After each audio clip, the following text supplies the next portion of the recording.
Una emoción, un impulso que nos incita a actuar.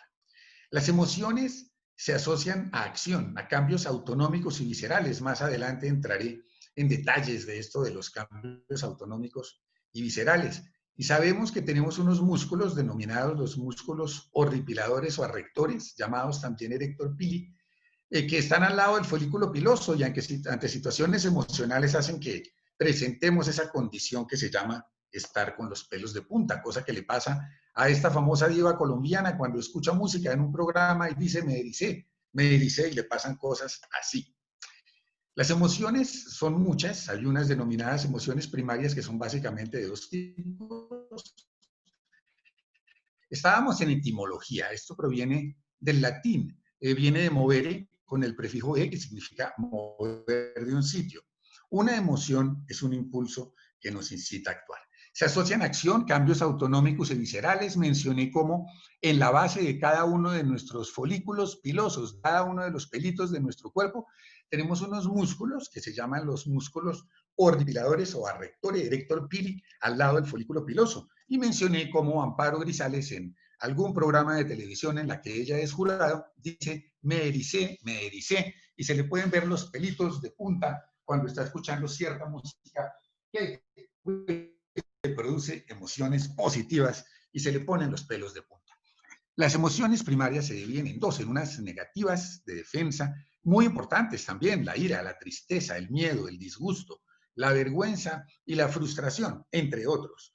Por las positivas, que tienen que ver con protección, es el objetivo de la charla, está la alegría, el placer, la esperanza, el entusiasmo y la satisfacción. Y a través de la sorpresa se pueden entrar en muchas de ellas. Por ejemplo, sorpresa y alegría en reuniones que son muy típicas en nuestro país, en las cuales, por ejemplo, nos celebran el cumpleaños. Y hay como toda una conspiración, yo lo denomino una conspiración por la felicidad, en que a uno ese día escasamente lo saludan los compañeros o el jefe, le ponen trabajo adicional y de pronto llega a un salón y lo están esperando todos para celebrarle feliz. Muchas sorpresas.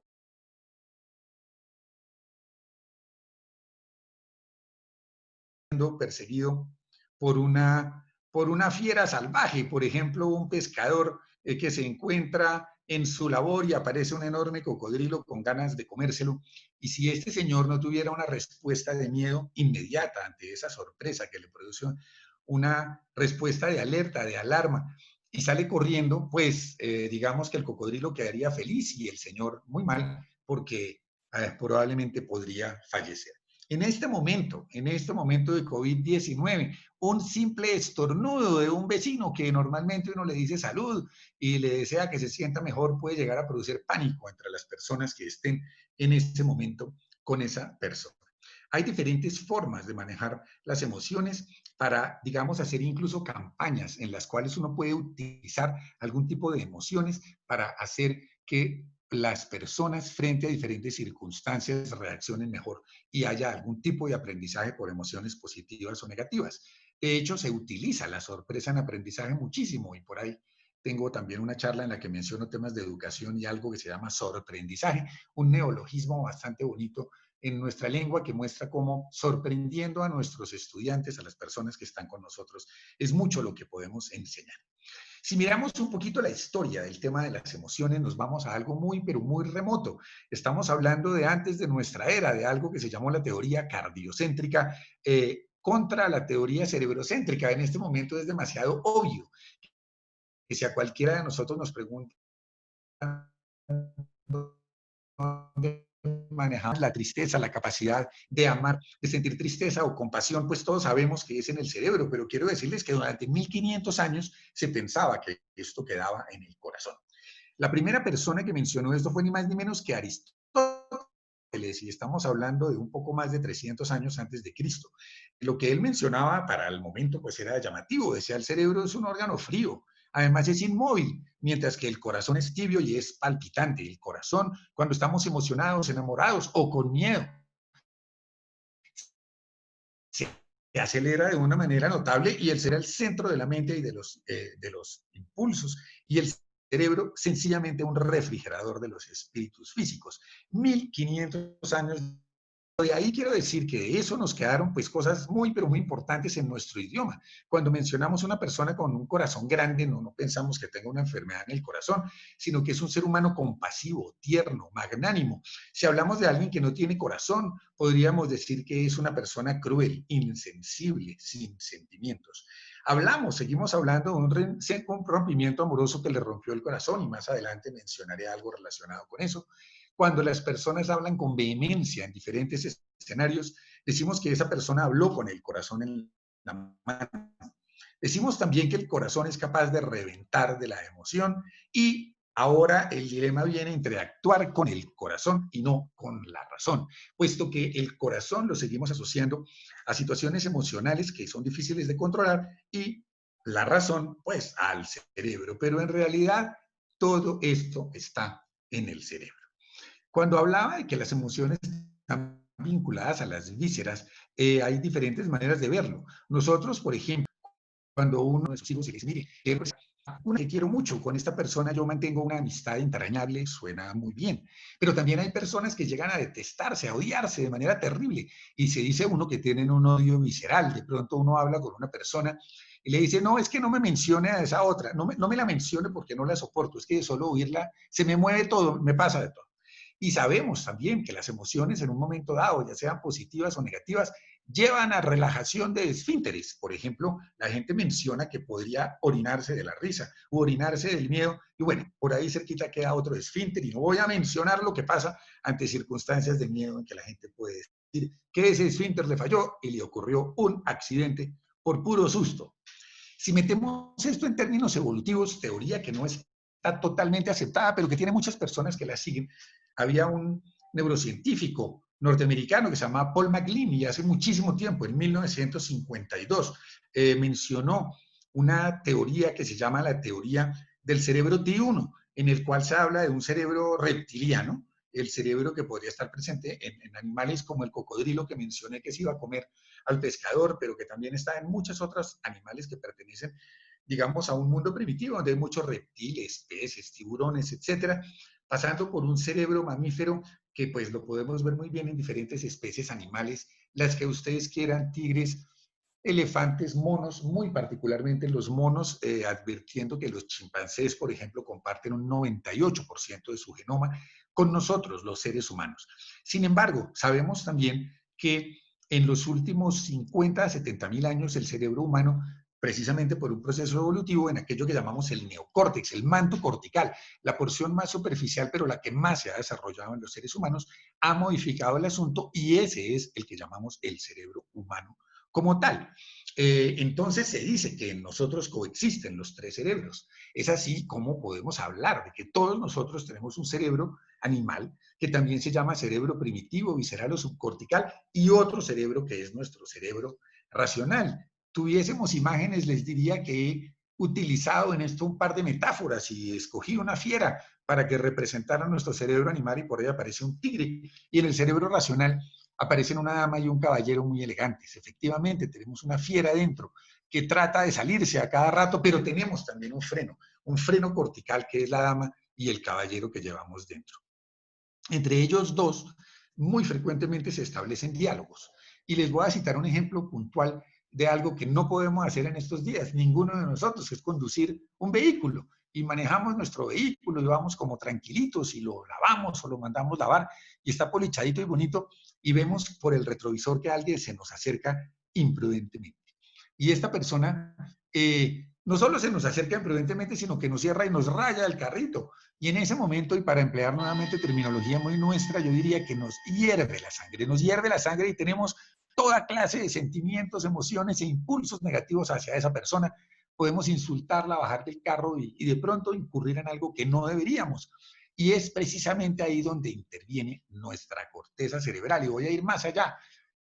La corteza frontal, justo por detrás de nuestra frente y por encima de nuestros ojos, se ha podido establecer que allí está el freno cortical. Allí está la dama y el caballero que van a evitar que cometamos cualquier cantidad de locuras. También tenemos claro que hay personas que no tienen freno para esto y que bajo efecto de sustancias que en grandes lugares, en muchísimos lugares del mundo, muy particularmente en Occidente, están autorizadas, como puede ser, por ejemplo, el alcohol, se pierde el control de ese freno cortical y bajo efectos del alcohol pueden ocurrir cosas impensadas de malas.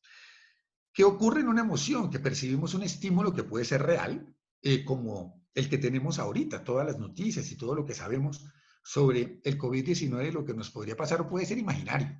Imaginario, y quiero recordar épocas de paseos a fincas en las cuales en la noche, alrededor de una hoguera, a alguien le da por cantar historias de la patasola, de la llorona, del Moán, de cualquier cantidad de cosas, y cuando nos vamos a dormir en plena oscuridad y silencio, nos da por pensar en todos esos personajes y despertamos nuestro cerebro. Lo reconocemos claramente, lo llevamos a asociaciones específicas, ya sean positivas o negativas. Vienen cambios viscerales, se va a acelerar el corazón y en ese momento viene algún impulso que nos va a llevar a algún tipo de actividad. En esto, la expresión facial juega un papel importantísimo y juega este papel pues en todas las especies que tenemos músculos en la cara. De aquí salen los reptiles porque muchos de ellos no tienen músculos en la cara, pero de ahí para adelante en la escala evolutiva. Y por supuesto, entre más próximos estén a los seres humanos es notable. Como sé que muchos de nosotros tenemos mascotas, entre ellas perros, y va un saludo especialísimo para Mili, la perrita de mi hijo Leo, y Molly, la perrita de mi novia Jimenita y de Majito. Pues y todos los que tienen perritas y perritos sabemos cómo se conectan con nosotros, cómo con una mirada nos dicen todo. Y aunque no crean que estemos muy bien de la cabeza, los saludamos, conversamos con ellos, establecemos diálogos absolutamente maravillosos, pero expresan muchísimas cosas a través de la mirada y del rostro. Desde hace bastante tiempo ya un psicólogo norteamericano que se llama Paul Ekman describía en 1972 6 expresiones faciales básicas. No tenemos la imagen, pero estas 6 expresiones están metidas en nuestra mente. Entre ellas conocemos perfecto lo que una persona hace, el rictus de su cara cuando tiene asco, sorpresa, alegría, tristeza, miedo o rabia, entre otras cosas.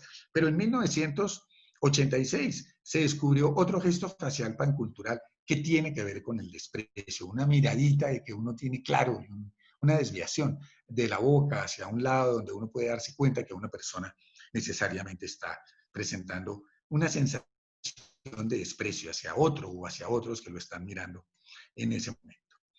Entramos acá en un tema absolutamente fascinante. Estamos hablando del tema de las neuronas en espejo. Seguramente las hemos oído hablar mucho de ellas, se habla del sistema de neuronas espejo en este momento, pero quiero decir que más o menos a finales de la década de los 70 y a principios de los 80 ya venían una serie de observaciones por diferentes investigadores en el mundo, en el que, por ejemplo, bebés recién nacidos, tan solo 60 minutos después del parto, ya son capaces de imitar a una persona que tienen al frente. Si la persona saca la lengua, el bebé va a responder de manera idéntica. Si hace un movimiento en su boca que simula un bostezo, se va a ver también igual. Si elonga los labios para dar un beso, ocurrirá algo muy similar. Y ocurre que más o menos en 1980 ya ocurre que un grupo dirigido por el doctor Giacomo Rizzolatti en Italia logró hacer el descubrimiento de neuronas en espejo, inicialmente en primates y hoy en día identificadas en seres humanos.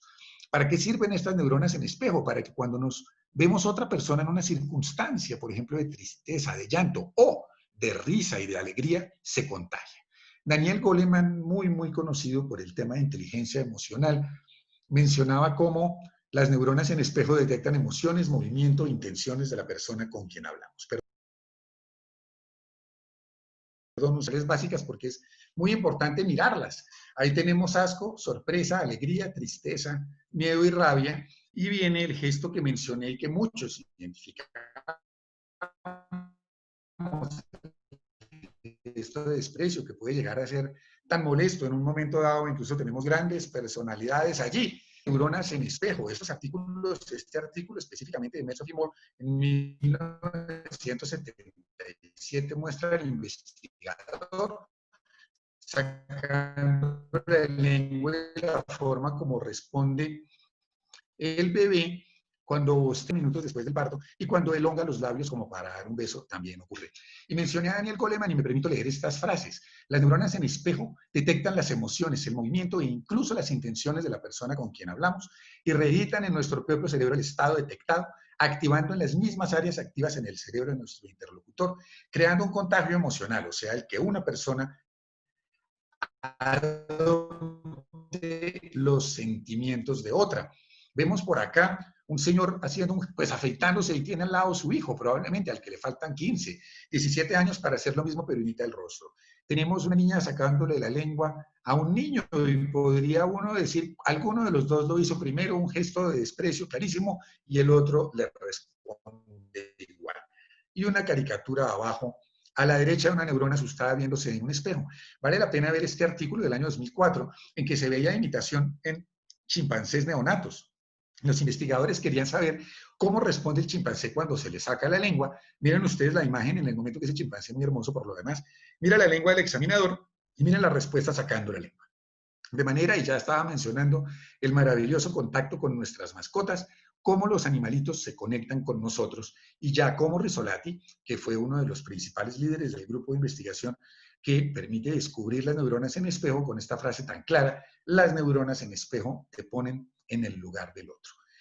Bien, los sentimientos y los pensamientos positivos tienen una gran, pero una gran cantidad de beneficios. Por eso creo que es tan importante hablar de ellos, pero no solo a los amigos y familiares contados, que son personas absolutamente maravillosas, con las que compartimos, así sea en la distancia, todas nuestras emociones positivas van varias. Varios de los efectos positivos disminuyen los niveles de las principales hormonas del estrés, entre ellas el cortisol y la adrenalina.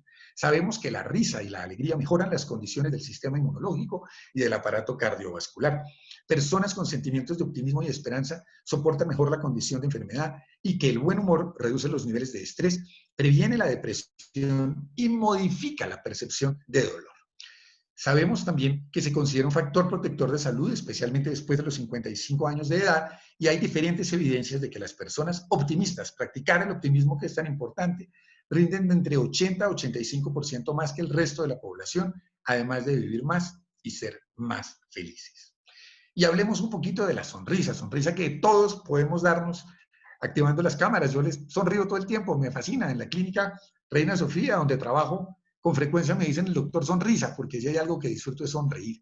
¿Y qué ocurre con la sonrisa? Que favorece las relaciones con los demás, mejora la empatía, favorece la confianza y la comunicación, hace ver más atractivo al que sonríe, incrementa producción de serotonina y endorfinas en el cerebro, es contagiosa y aumenta la atracción del género opuesto. Pero hay sonrisa falsa y verdadera, ese es uno de los temas. Arriba a la izquierda, para los que ya tenemos algunos añitos, recordamos una aerolínea que se llamaba Pan American. Y la Pan American se conocía como Panam y aparece este término Panam Smile, la sonrisa de la azafata que a veces incluso siendo, digamos, vilipendiada por personas que la tratan mal, está de alguna manera mostrando una sonrisa falsa. La sonrisa falsa tiene sonrisa asimétrica, los ojos no se cierran de la misma forma, mientras que en la sonrisa verdadera que la vemos abajo, ambos ojos están entornados y podemos ver los dientes simétricamente de la persona que se muestra en ese momento. El artículo que les mencionaba, publicado por Abel y Kruger en el año 2009, estudió la intensidad de la sonrisa en fotos de anuarios de colegio, en el college y la universidad, de jugadores de béisbol de las grandes ligas en los Estados Unidos y pudo predecir la esperanza de vida de ellos. Y vio que las personas que se describen como felices y sonríen viven en promedio 14% más que las que se consideran infelices. La diferencia en expectativa de vida se basa en mayor longevidad, menor frecuencia de suicidios y menor frecuencia de accidentes. Continúo. El trabajo de Abel y Kruger mostró cómo las personas que se describen como felices y sonríen viven en promedio 14% más de las que se consideran infelices. La diferencia en expectativa de vida es muy amplia. Mayor longevidad, menor frecuencia de suicidios y menor frecuencia de accidentes. Y pregunto con frecuencia, y siempre que doy esta charla, si es prudente andarle sonriendo a todo el mundo. Y pues es evidente que la respuesta es que no. Por ahí hay una imagen del metro de Nueva York en que en una de las columnas le ponen que por favor no se le sonría a extraños. Y también vale la pena mencionar que existe una postura de la boca que podemos hacer los seres humanos y se llama sonrisa invertida. Y la sonrisa invertida pues es poner los labios completamente hacia abajo, le ocurre a muchísimas personas, forma parte de la comunicación no verbal, no se dan cuenta que lo están haciendo y pues puede ser interpretado por quien lo lee, por quien lo ve, disgusto, desprecio y malestar. La risa tiene efectos maravillosos para la salud. Se sabe ya que el buen humor reduce los niveles de cortisol, una de las principales hormonas del estrés. También que una carcajada intensa aumenta el ritmo cardíaco, estimula el sistema inmune, potencia el estado de alerta y nos hace ejercitar una gran cantidad de músculos. Reír aumenta los niveles de endorfinas, que son sustancias producidas por el cerebro, que producen sensación de bienestar y logra llegar a tener un efecto hasta por 10 a 15 minutos luego de reír. Es maravilloso andarnos riendo. Pero miremos un poquito qué más puede pasar para irme a condiciones extremas producidas por emociones. Por ejemplo, ¿es posible morir de miedo? Y la respuesta es sí. Esto fue identificado por colonizadores portugueses en Brasil, cuando vieron algunas culturas que habitaban ese país, los nativos de esa región del planeta, por lo demás bastante cercana, hoy en día un país inmenso, bellísimo y poderoso, en el cual Sárez de Sousa empezó a hablar de tanatomanía, de diferentes prácticas en las cuales emocionalmente hacían sentir tan mal al otro que llegaba a morir de miedo. Existe entonces la muerte por vudú y hemos visto más probablemente en películas que en otras cosas aquellos muñecos a los que les van clavando agujas hasta que finalmente mueren y finalmente se habla de muerte psicógena. Ya está descrito en términos médicos un daño al corazón que se llama miocardiopatía por estrés, que puede producir dolor en el pecho, aumento de frecuencia cardíaca e hipertensión arterial, con disminución transitoria de la contractilidad del corazón, que puede llegar a empezar a fallar, es de breve duración, advertir que casi siempre es reversible, pero ojo, que es potencialmente fatal. Y me voy al otro extremo, que es algo mucho menos conocido, y es si es realmente posible morirse uno de risa, porque a uno le dicen que alguien se murió de un susto y hasta hay uno más o menos de jala, pero si es posible morir de risa es otra inquietud muy grande y les cuento que sí, existe muerte por risa. La primera descripción de esto es extraordinariamente antigua y corresponde a la situación de un pintor que se llamaba Zeuxis y vivió en el año 398 antes de Cristo, y lo que dice la leyenda es que una anciana le pidió que hiciese por encargo un retrato de Venus, que ella le iba a pagar muy buen dinero, pero la condición es que ella fuese la modelo. Y resulta que el pintor empezó a reírse y terminó muriendo. Pero hay casos mucho más recientes. En el 75, Alex Mitchell, de 50 años, tuvo un ataque de risa viendo un capítulo de la serie de Goodies. Este señor duró 25 minutos en el ataque de risa y terminó muriendo y tuvo un infarto de miocardio. En el 89, un colega, un otorrino danés que se llamaba Ole Benson, tuvo un ataque de risa viendo la película Un pez llamado Wanda. Y en el 2003, un vendedor tailandés que se llama Damoen Saen estando dormido, arrancó con un ataque de risa. Su esposa vivía con él, hizo todo lo posible por ayudarle, pero terminó asfixiado y murió de risa. Tengo imágenes lindas de abrazos, pero también tengo imágenes donde muestran claramente que este no es el mejor momento para hacerlo. No podemos abrazarnos salvo con los seres queridos, con los que estamos conviviendo y pasando estos momentos de cuarentena y aislamiento. Pero como vamos a volver a hacerlo, sí les mencionaré algunos de los efectos poderosos y maravillosos del abrazo. Proporciona sentimientos de seguridad y confianza, proporciona consuelo. Es evidente que un abrazo nos ayuda a recuperarnos de la nostalgia y la tristeza, favorecen expresión emocional no verbal, rebajan el nivel de estrés y angustia, facilitan la comunicación afectiva y el sentimiento de empatía, son de gran ayuda para superar bloqueos físicos o emocionales, dejamos de sentirnos solos para sentirnos sostenidos y cada vez que damos un abrazo, recibimos otro.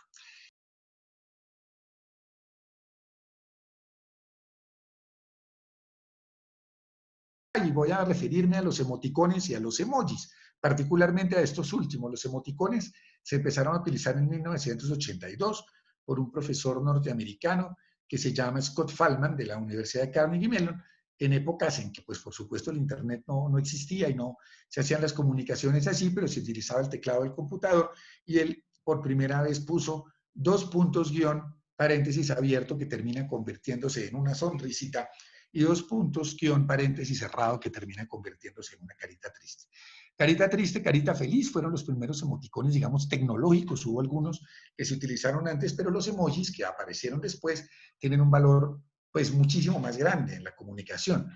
Arrancaron en 1999. El creador es un japonés, un diseñador que se llama Shigekata Kurita, y los utilizó para un contrato que tuvo para una plataforma de internet móvil que se llama NTT Docomo, que permitía enviar mensajes de texto de hasta 250 palabras.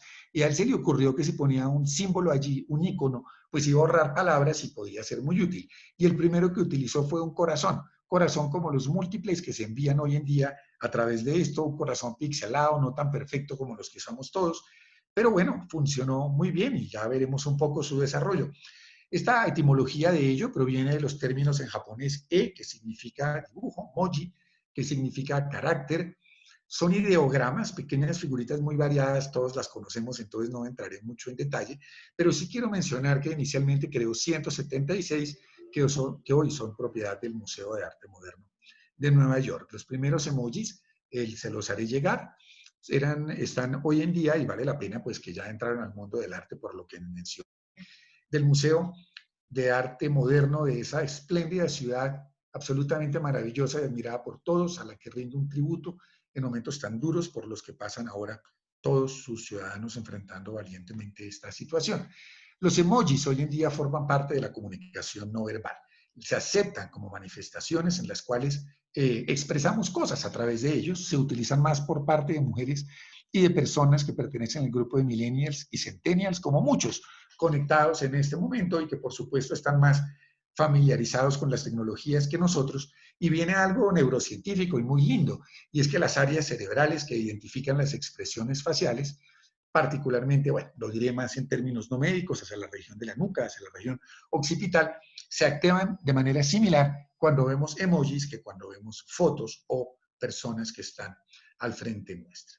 También vale la pena mencionar, y les enviaré la dirección electrónica, de una portal que se llama emojipedia.org, que ordena, clasifica y define cada uno de los ya 3.200 emojis existentes. Se han registrado por el consorcio Unicode, que es el encargado de estandarizarlos.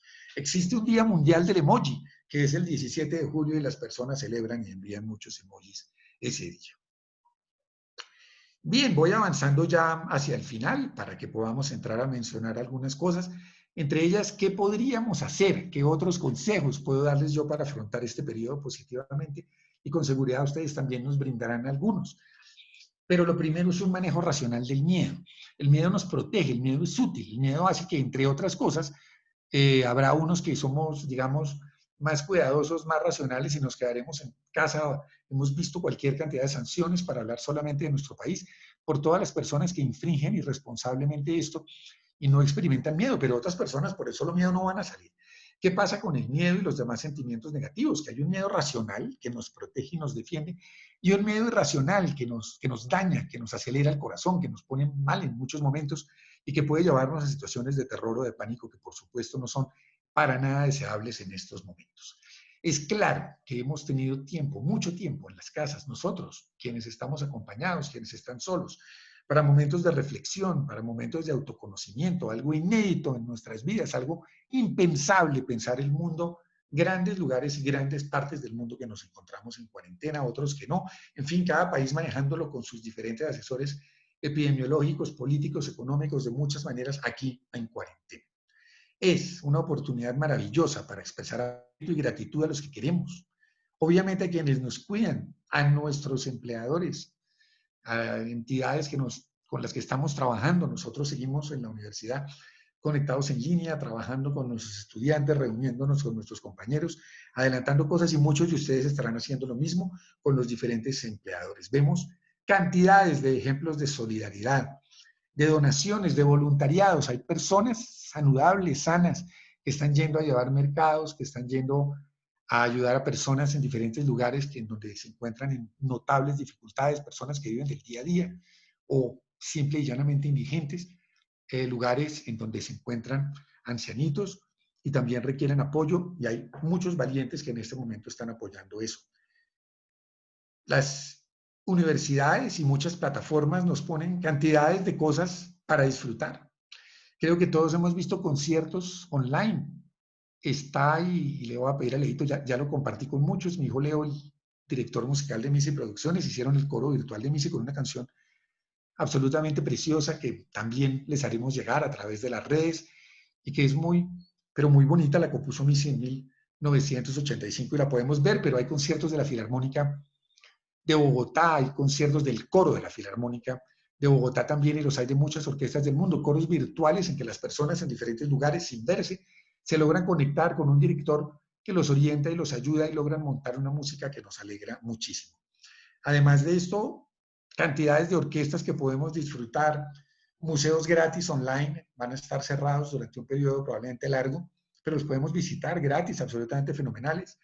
Películas de toda índole, conferencias, cursos, hablaba de las universidades por algo que como MOOCs, pero pues traducido al español son básicamente cursos online masivos a los que se puede acceder gratuitamente, e incluso si alguien lo desea puede por un poco de dinero obtener un certificado, pero no es tan importante el certificado como conectarse y aprender. Y no dejan de llamar también la atención de muchas imágenes y videos de muchos lugares del mundo en donde es evidente que el planeta está descansando de nosotros. Otro tema de reflexión, la disminución notabilísima de la contaminación. Nuestra querida amiga Ángela Gómez hoy nos mandó una bellísima foto tomada desde la terraza de su apartamento, donde se ve no solamente Bogotá muy lindo, sino que pudimos ver quienes tuvimos el gusto de compartir esa foto que ella nos la mandó, el Nevado del Ruiz. ¿Hace cuánto no se veía eso desde los cerros de Bogotá, desde las personas que habitan en apartamentos donde pueden tener esa vista y otras muy lindas? Imágenes de Venecia con delfines, de Santa Marta, Cartagena, lugares espléndidos que definitivamente hemos venido dañando y hoy en día se recuperan. Terminaré mencionando algunos consejos para algo que he denominado cómo lograr un cerebro emocionalmente sano. Y ahí menciono algo, y muchas personas que me escuchan practican mindfulness, yoga, meditación, y yo me refiero más al tema de la vida interior. La vida interior se puede cultivar de muchas formas. Estamos en la Semana Santa, para los católicos es momento de oración, pero no por ser la Semana Santa. Orar está claramente demostrado el beneficio que tiene. Quienes no lo hagan, quienes estamos, y ya lo mencioné, personas que son eclécticas, que no creen en esto, pero tienen otras maneras de conectarse con su vida interior y sanar, y en ellas, ya los mencioné, la meditación y el mindfulness entre ellas. La importancia de estar acompañados, pero hoy las redes de apoyo virtual ayudan de una manera notable. Es importante tener una red de amigos, es importante tener la familia que nos soporta, que está con nosotros en todo momento. Es difícil, vivimos momentos difíciles también para dormir, puesto que es extrañísimo lo que presentamos y por supuesto la noche se acompaña frecuentemente de temores y a veces nos despertamos en la mitad de ella o al amanecer o antes de la hora que es o después y nos preguntamos muchas cosas, pero no le robemos horas al sueño. Es un espacio muy importante en que interiorizamos las actividades del día. También se sabe que favorece el aprendizaje, nos permite recuperar energías. Podemos tener momentos de apagón emocional. Siempre mantendremos la motivación, la ilusión y emociones positivas. Es importante el perdón. Hay todo un trabajo enorme sobre el perdón. Existe desde hace ya muchos años un proyecto en la Universidad de Stanford, el proyecto por el perdón, el Stanford Forgiveness Project, dirigido por un psiquiatra llamado Fred Luskin, de quien van a encontrar conferencias muy interesantes, pero hoy, evidentemente, cuando una persona nos ha hecho algo que nos hiere, nos sentimos mal y tenemos toda clase de sentimientos negativos hacia ese otro y pueden ser totalmente comprensibles. Pero a lo largo del tiempo esos sentimientos terminan volviéndose en contra nuestra, se vuelven como una especie de tóxico que es importante liberar. Se vuelve un tóxico para nuestra alma, para nuestro espíritu, y perdonar libera de manera muy importante. Y el último que quiero mencionar como un consejo fundamental, lo mencioné al principio y lo menciono al final, es la gratitud.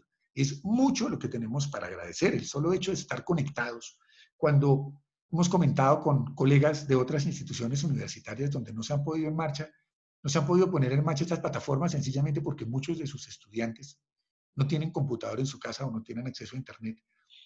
Y miramos el estado y el nivel de confort que tenemos quienes estamos conectados en este momento. Solo por citar algo, es mucho, pero mucho, mucho lo que tenemos que agradecer.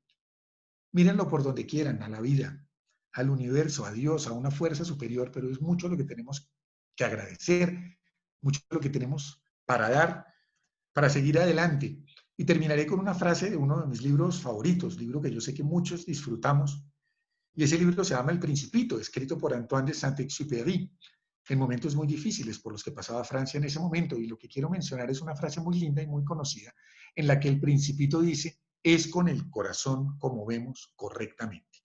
Lo esencial es invisible a la vista, es cierto, los sentimientos parten de nuestro corazón y muchas veces no necesitamos ver al otro para saber cómo nos están transmitiendo cosas positivas como las que he tratado de transmitirles en estos momentos.